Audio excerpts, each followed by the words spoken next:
Hello everyone, welcome to my new channel AB tech world. আমি আজকে আপনাদেরকে আপনাদের মধ্যে থেকে যারা মাইক্রোসফট ওয়ার্ডে কিছুই বুঝেন না, মাইক্রোসফট ওয়ার্ডে নতুন, তাদের জন্য আমি আজকে এই ভিডিও করতেছি। এমনকি আমি মাইক্রোসফট ওয়ার্ডের পার্ট বাই পার্ট আমি ভিডিওগুলো করতে থাকবো। তাই আপনি যদি আমার চ্যানেলটি এখনও সাবস্ক্রাইব না করে থাকেন তাহলে অনুগ্রহ করে প্রথমে আমার চ্যানেলটি সাবস্ক্রাইব করুন আর পাশে থাকা বেল আইকনটিতে ক্লিক করুন, যাতে করে পরবর্তী পার্টগুলো বা পরবর্তী ভিডিওগুলো আপনার কাছে চলে যায় সবার আগে। তো ভিউয়ার্স, দেরি না করে চলুন শুরু করা যাক। তো প্রথমেই আমি যেটি বলবো আপনাকে, আমি মূলত আপনাদের মাইক্রোসফট ওয়ার্ড 2007 ইউজ করে আপনাদেরকে দেখিয়ে দিব। এখন আপনাদের ল্যাপটপ বা কম্পিউটারে যদি এই 2007 না থাকে তাহলেও কোনো অসুবিধা নেই, কেননা যতগুলো মাইক্রোসফট ওয়ার্ড আছে, ওয়ার্ড সবগুলাই প্রায় সেম, একটু ভিন্ন। তো আপনি যদি প্রথমে মাইক্রোসফট ওয়ার্ডের 2007টা শিখে নেন, সেক্ষেত্রে আপনি আর বাকিগুলো করতে পারবেন।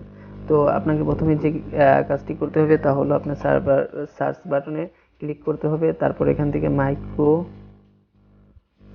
ওয়ার্ড লিখে সার্চ করলে আপনার যে মাইক্রোসফট ওয়ার্ডটি আপনার ল্যাপটপে বা পিসিতে ইনস্টল করা আছে সেটি চলে আসবে। এখান থেকে ডাবল ক্লিক করে ওপেন করে নেবেন,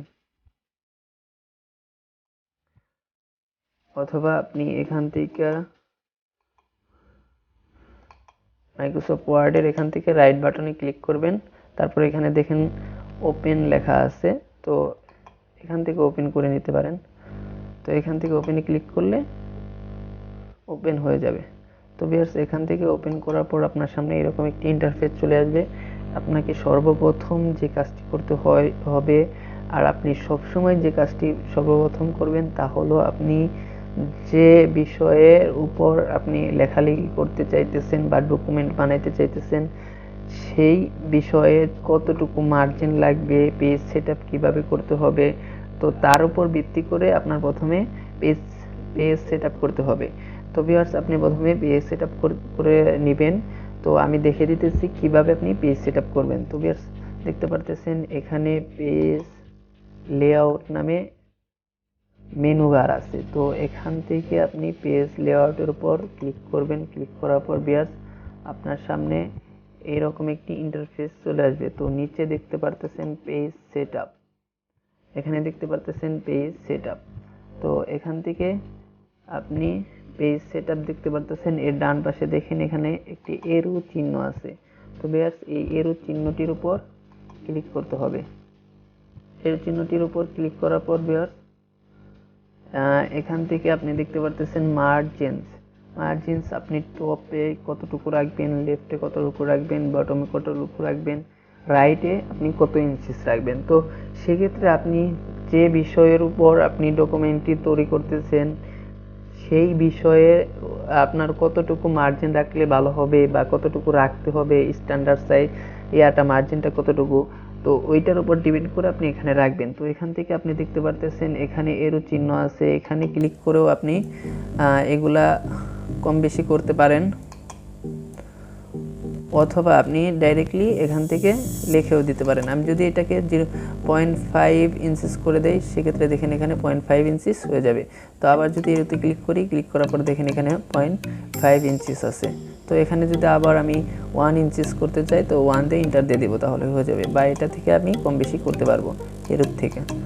তো ভিউয়ার্স, এখানে করার পর আপনি নিচে দেখতে পারবেন এখানে ওরিয়েন্টেশন লেখা আছে। তো ওরিয়েন্টেশন লেখা আছে। তো ওরিয়েন্টেশনটা আপনি পেজটা কীভাবে নেবেন, পোর্ট্রেট বা ল্যান্ডস্কেপ কোনভাবে নিতে চাইতেছেন, লম্বালম্বি নাকি আপনার এইরকম। তো এটা আপনি আপনার যে কাজটি করবেন তার উপর ডিপেন্ড করবে, সেই অনুযায়ী আপনি এইটা সিলেক্ট করে দিবেন। সিলেক্ট করার পর ভিউয়ার্স, এখানে দেখতে পাচ্ছেন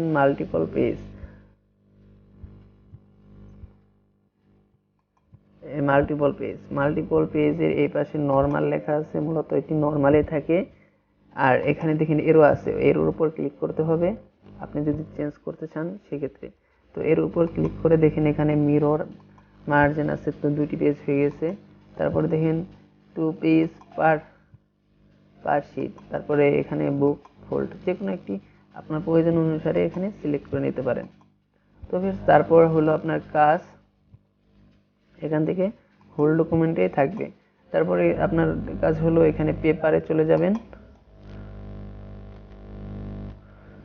এখান থেকে পেপারে চলে যাবেন, তারপর লেআউট, আপনি এখান থেকে ফার্স্টে পেপারে ক্লিক করবেন। ক্লিক করার পর ভিউয়ার্স দেখতে পারতেছেন এখানে লেটার দেওয়া আছে।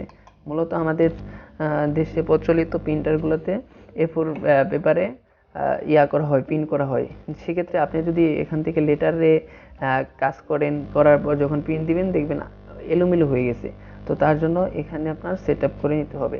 এখান থেকে আপনি ডান পাশে দেখতে পারতেছেন এরো চিহ্ন আছে, এই এরোতে ক্লিক করবেন। ক্লিক করার পর স্কলার চেপে একটু নিচে চলে যাবেন। নিচে চলে যাওয়ার পর ভিউয়ার্স এখানে দেখতে পারবেন A4 পেপারের সাইজটা দেওয়া আছে। এই দেখেন এখানে A4 পেপারের সাইজ দেওয়া আছে। তো ভিউয়ার্স জাস্ট এটার উপর ক্লিক করবেন।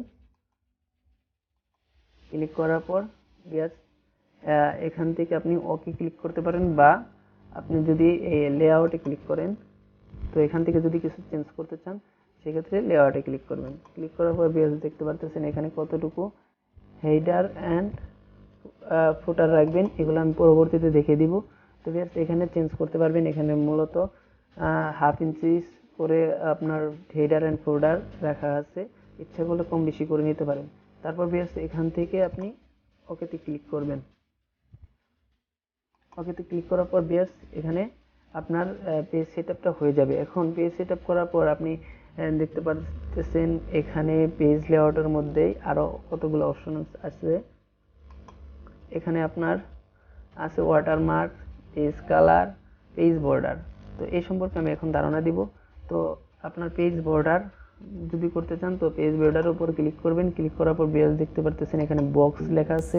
তো এখান থেকে যে কোনো একটা আপনি সিলেক্ট করে দিতে পারেন আপনার প্রয়োজন অনুসারে। তো এখান থেকে আপনি যে কোনো একটি সিলেক্ট করে দিয়ে ওকেতে যদি ক্লিক করেন তাহলে দেখবেন এখানে পেজ বর্ডার চলে আসছে।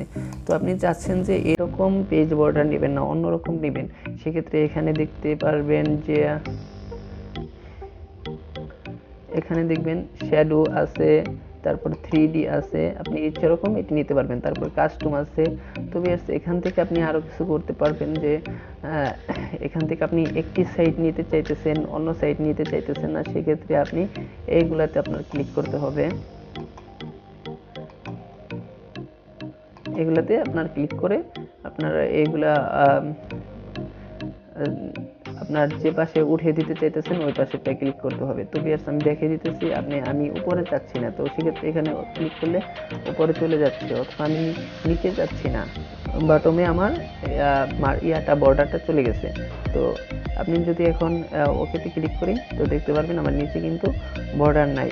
তো ভিউয়ার্স আপনি এভাবে পরিবর্তন করে নিতে পারেন, অথবা আপনি এরকমই রেখে দিতে পারেন, বা এখানে আপনি অন্যরকম করে আর্টও নিতে পারেন।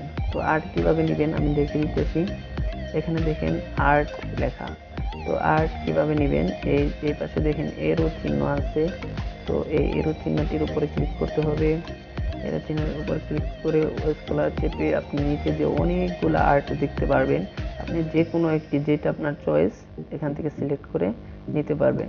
সাপোজ ধরেন এটা সিলেক্ট করলাম, সিলেক্ট করার পর আমি ওকেতে ক্লিক করব। দেখেন এখানে আমার বর্ডারটা এরকম হয়ে গেছে।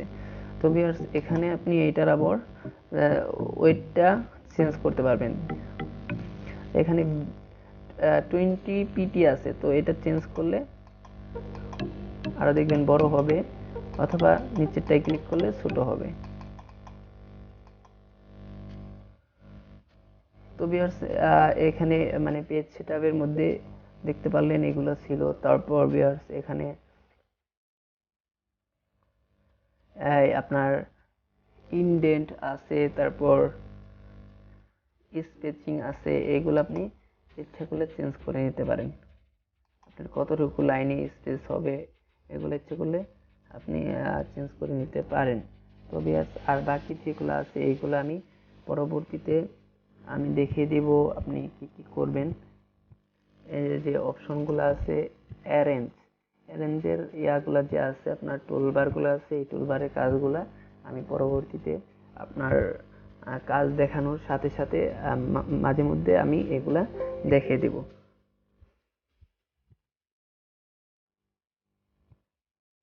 তো ভিউয়ার্স, আজকের এই পার্টটি এই পর্যন্তই ছিল।